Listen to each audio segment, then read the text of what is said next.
ગૌશાળાના વાર્ષિક મહોત્સવ નિમિત્તે એકત્રિત થયા છીએ ત્યારે આપણી આ ગૌશાળાના આદ્ય સ્થાપક શ્રી ગૌ સંત સેવી પરમ પૂજ્ય સંત શ્રી નાગરવનજી બાપુના ચરણોમાં કોટી પ્રણામ। ભાભીથી અંકિતપુરીજી મહારાજ અને કહાવીથી કસ્તુરપુરીજી મહારાજ, કરબોન ધામ હરસિદ્ધિ માતાના પૂજારી શ્રી મહેન્દ્રરામજી અને સાથી સંતો અને આપણા વિસ્તારના આપણા સૌના સ્નેહી લોકલાડીલા सांसद श्री भरतभाई जी અને સાથી મિત્રો, આપ સર્વે હરિભક્તો સૌના હૃદયનો વિરહતા શ્રી કૃષ્ણના ચરણોમાં કોટી પ્રણામ।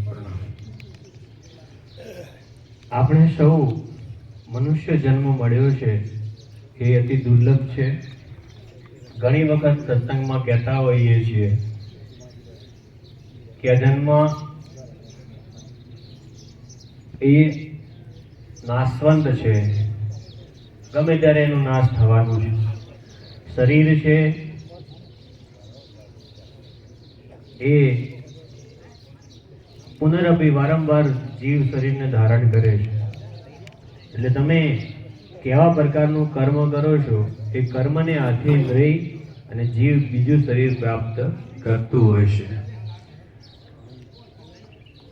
તો આજે તો આપણને સૌને माँ भगवती जगदम्बा आद्यशक्ति जगत जननी जने कहेवाय पृथ्वी धरा धरती अने ए ज वसुंधरा ए गौ माता छे।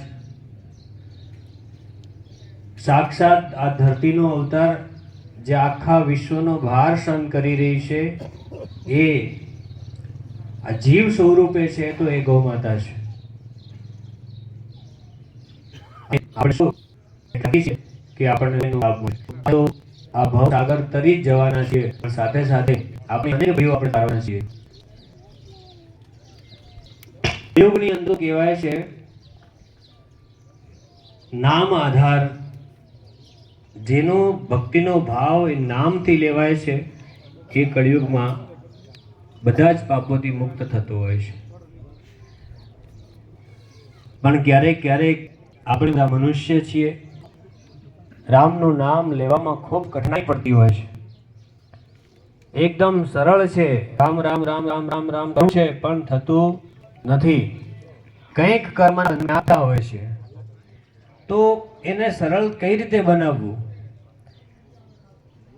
જેથી આપણે નિરંતર પ્રભુનું સ્મરણ કરી શકીએ અને આ જીવનો ઉદ્ધાર કરી શકીએ।